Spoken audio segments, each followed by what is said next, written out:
नमस्कार, मैं अनिल डोलवा। 2023 इस महाकुंभ में, चुनावी महाकुंभ में आपका स्वागत है। आज हम मऊ में हैं और हमारे साथ हैं संदीप द्विवेदी, जिनका अगर आप बात करें कैरियर की, बात करें राजनीति की, तो बचपन से ही इनके अंदर जो राजनीति की जो इच्छा शक्ति थी बचपन से ही रही और एक छात्र नेता के रूप में समाज में आए। छात्र जीवन से इन्होंने राजनीति प्रारंभ किया और आज इतिहास लिखने जा रहे हैं। मऊ नगर पंचायत होती है और मऊ नगर पंचायत से आप सेपरेट यहाँ के नगर पंचायत के प्रत्याशी बनते हैं, अपना चुनाव प्रारंभ करते हैं। तो आइए जानते हैं, आप सभी का स्वागत है पुनः एक बार हमारे साथ संदीप द्विवेदी जी के साथ, और इनसे पूछते हैं कि आपको मऊ की जो जनता है वोट क्यों करें। पहला क्वेश्चन संदीप जी। जी, प्रश्न आपका बहुत अच्छा है। मैं वास्तव में गरीब किसान का बेटा हूँ, ये सच है, लेकिन छात्र राजनीति से मैं महाविद्यालय मऊ में पढ़ा लिखा और महाविद्यालय का महामंत्री रहा, छात्र संघ का, छात्र संघ का अध्यक्ष रहा। और उस जमाने में इतने लड़के मेरे साथ चलते थे। किस टाइम पे छात्र संघ के आप नेता रहे, थोड़ा वो टाइम बताएं, वो समय आप बताएं। 2002-03 लगभग यही था। 2002-03 में आप छात्र संघ के किस पद पे आप रहे? जी, छात्र संघ अध्यक्ष था मैं। अध्यक्ष रहे और उसके पहले महामंत्री था। अच्छा, महामंत्री भी रह चुके आप। उस जमाने से आज तक जी मैं जो है समाज के सेवा में लगा रहता हूँ, लोगों के दुख सुख में गरीब के साथ विशेष तौर से रहता हूँ। जी अभी लगातार मैं एक ही वार्ड से, मऊ ग्राम सभा के एक वार्ड से लगातार 3 बार इलेक्शन लड़ा, जिसमें अच्छी सफलता मैं पाया। जी, 3 बार एक ही वार्ड से? जी, एक ही वार्ड से। जी। और आज भी वो वार्ड मेरे सेवा का और मेरे भावनाओं का, व्यक्तिगत मेरी बहुत कद्र करता है। मैं उसमें से बहुत ही मेरा सहयोग होगा और पूरे नगर की जनता का, पूरे मऊ के ग्राम सभा इसके पहले थी, सबसे मैं जुड़ के चलता था और सबके दुख सुख में काम आता था। आज भी मैं जनता के हित में काम करता हूँ, जनता के प्रति समर्पित रहता हूँ। जी संदीप जी, छात्र जीवन में आपने अनवरत 2 वर्ष लोगों की सेवाएं की। मऊ ग्राम पंचायत से नगर पंचायत के रूप में आज हमारे सामने है और निश्चित ही जो यहाँ का नगर पंचायत अध्यक्ष बनेगा वो इतिहास रचेगा। उसका नाम स्वर्ण अक्षरों में आप लिख जाएगा हमेशा के लिए, क्योंकि पहला वो अध्यक्ष होगा यहाँ का। आपके सामने जो मऊ में मुद्दे हैं विकास की, क्या मुद्दे हैं, किन मुद्दों को लेके आप जा रहे हैं? क्या यहाँ पे जैसे बस स्टैंड की ज़रूरत है और बहुत सारी ऐसी चीज़ें, तो आप क्या लग रहा है, आप चेयरमैन बनने पे क्या करेंगे नगर के? नगर पंचायत हो गया है, इसके पहले हमारा मऊ ग्राम पंचायत था, लेकिन धन कहीं कम नहीं आया। विकास ग्राम प्रधान जो था वो भी इतना प्रधान विकास कर सकता था जो आज नगर पंचायत में हो सकता है, लेकिन जिसको नहीं करना, जिसको कुछ भी नहीं करना, वो कुछ भी नहीं करेगा। नया भी आ जाएगा, पेटू राजा आ जाएगा, ऐसा अपराधी आ जाएगा, गुंडा आ जाएगा, जिसको कुछ भी नहीं करना है तो लूटेगा, कुछ नहीं करेगा। लेकिन अगर मैं बनता हूँ, जनता का आशीर्वाद प्रदान होगा, तो मैं पहले तो ये बता दूँ कि मैं उस घर से बिलोंग करता हूँ, उस पीढ़ी से हूँ कि जहाँ पे इस मऊ में सन 1981 या 71 की बात है जी, उस समय सिर्फ महाविद्यालय था तो अतर्रा में था जी, और इंटर कॉलेज भी यहाँ भी नहीं था। लेकिन मैं पंडित पालीवाल जी का भतीजा हूँ, स्वर्गीय द्विवेदी पंडित पालीवाल जी, जिन्होंने यहाँ पे इंटर कॉलेज और डिग्री कॉलेज की स्थापना किया। वास्तव में मैं बनूंगा तो शिक्षा की जगत प्रमुख मेरा दर्जा रहेगा।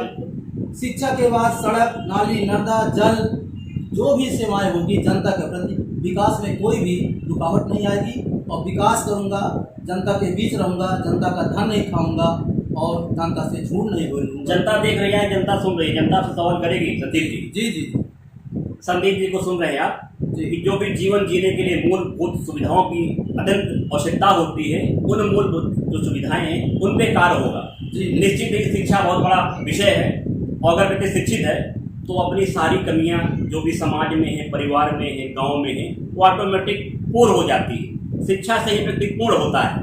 तो सबसे जो प्राथमिकता होगी वो शिक्षा के लिए प्राथमिकता होगी संदीप जी की। संदीप जी, आपने जैसे अपना बैकग्राउंड बताया कि यहाँ पे डिग्री कॉलेज और इंटर कॉलेज की स्थापना आपके परिवारजन ने किया।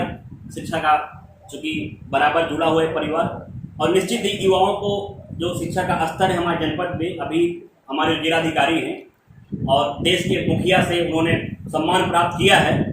जो हमारे जिलाधिकारी हैं अभिषेक आनंद जी को अभी एमओ साहब ने उनको क्या कहते हैं सम्मान शिक्षा को लेकर के ही दिया है। तो शिक्षा का स्तर कहीं ना कहीं मेंटेन हो रहा है।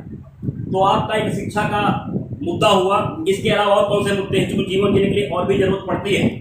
जी बोल रहा हूँ ना कि धन नहीं खाऊंगा, जितना धन आएगा जनता के बीच जनता का हक मिलेगा, सड़क प्राथमिकता रहेगी, स्वास्थ्य रहेगा, नारी सुरक्षा रहेगा, जो भी नारी सुरक्षा सबसे बड़ा सवाल है। बिल्कुल जो भी रहेगा वो नगर पंचायत के हित में रहेगा। जी, नगर पंचायत के हित में रहेगा और ईमानदारी से जनसेवक बन के कि नेता बन क्या बन के सेवा करने के लिए जनसेवक। मैं शुरू से जनसेवक था और आज भी जनसेवक रहूंगा, कहीं भी गुंडा और पेटू राजा नहीं बनूंगा। भ्रष्टाचार में लगाम लगाएंगे। आज यानी कि छात्र जीवन माने कि मान लीजिए कि कम से कम 23 साल हो गए, 23 साल तक आज तक कोई मेरे ऊपर एक लांछन लगा दे, कोई कलंक लगा दे, कोई कह दे किसी का हड़पा, किसी की बेईमानी किया, किसी का जमीन कब्जा किया, कोई भी व्यक्ति मेरे ऊपर एक लांछन लगा दे, कोई नहीं। राजनीतिक कैरियर बहुत ही आपने बताया कि हमारा सादा है, कोई एक आरोप नहीं, निराधार है। सबसे बड़ी बात है कि अगर आप जनता का आशीर्वाद मिलता है, आप चेयरमैन प्रत्याशी हैं, चेयरमैन बनते हैं, तो निस्वार्थ और भ्रष्टाचार मुक्त राजनीति होगी, सेवा होगी, नगर की सेवा बराबर कर ही रहे हैं। और 23 साल का जो कैरियर है बहुत साफ सुथरा है। महिला सुरक्षा, शिक्षा का नगर पंचायत में और भी जो जरूरती होती है उनको पूरा करेंगे। एक सबसे बड़ा सवाल संदीप जी हमारे मन में आ रहा है, जनता पूछ रही है कि बहुत सी यहाँ पे पार्टी से उम्मीदवार हैं, कांग्रेस भी है, सपा भी है, बसपा भी है, बीजेपी भी है, आप सेपरेट मैदान में क्यों आए, क्या कारण है? सर कारण ये है कि मैं तो कहता हूँ कि जितने पार्टी वाले हैं वो कामतानाथ की कसम खाएं कि कैसे टिकट लाएं। और मैं बोल दिया कि मैं गरीब किसान का बेटा हूँ, मेरे पास इतना पैसा नहीं है कि मैं पार्टी को पैसा दे के टिकट लाऊं। मैंने किसी पार्टी में आवेदन किया ही नहीं, मैं पार्टी पे भरोसा नहीं किया, अपने कर्म पे, अपने धर्म पे विश्वास रखा, अपने सेवा की उसमें रहा कि मैं सेवा करूंगा, वास्तव में सफलता मिलेगी। मैं पार्टी पे महत्व नहीं दिया पार्टी को, बस इसलिए आप सेपरेट आए। जी सेपरेट आए और ईमानदारी से आए। तो क्या इसी ईमानदारी से मऊ नगर के जो जनता है उसकी सेवा करेंगे? इसी ईमानदारी से हमारी पीढ़ी दर पीढ़ी की ईमानदारी देख लिया जाए, हमारी नहीं हमारे बाप दादाओं की ईमानदारी देख लिया जाए।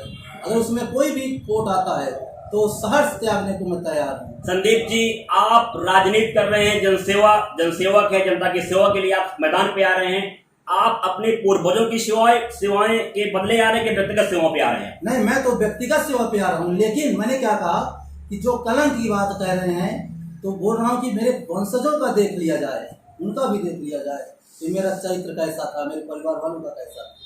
चित्रकूट का मऊ, यहाँ पे चुनावी समर एकदम बिल्कुल प्रचंड अपनी पूरे स्पीड में है। आप देख रहे हैं, सुन रहे हैं, हमारे साथ बैठे हैं संदीप द्विवेदी जी। मऊ एक राजनीतिक जगह है, इसमें कतई कोई बिल्कुल परहेज नहीं कहूँगा, मैं कैमरे में बोल रहा हूँ कि मऊ एक राजनीतिक जगह है, यहाँ राजनीति हावी है और यहाँ की राजनीति पूरे जनपद को प्रभावित करती है। सवर्णों की क्या राजनीति है और सवर्णों में सब यहाँ पे कहा नहीं जा सकता, हर सब आदमी यहाँ पे मजबूत है, अर्थर से मजबूत है। और ऐसे जो रथी है उन महारथी के बीच में हमारे संदीप द्विवेदी भी आपके बीच में हैं। और अगर जनता का मिलता है आशीर्वाद, एक बार फिर से आपकी जनता की कैसे होगा? पुनः बता रहा हूँ, बड़ी ईमानदारी से निष्ठा के साथ मैं जनता की सेवा करूँगा। आए हुए धन का दुरुपयोग नहीं करूँगा, न खाऊंगा न खाने दूंगा, सिर्फ नगर पंचायत के विकास में लगाऊंगा, जनता के हित में लगाऊंगा। नमस्कार, आप मऊ से संदीप द्विवेदी के साथ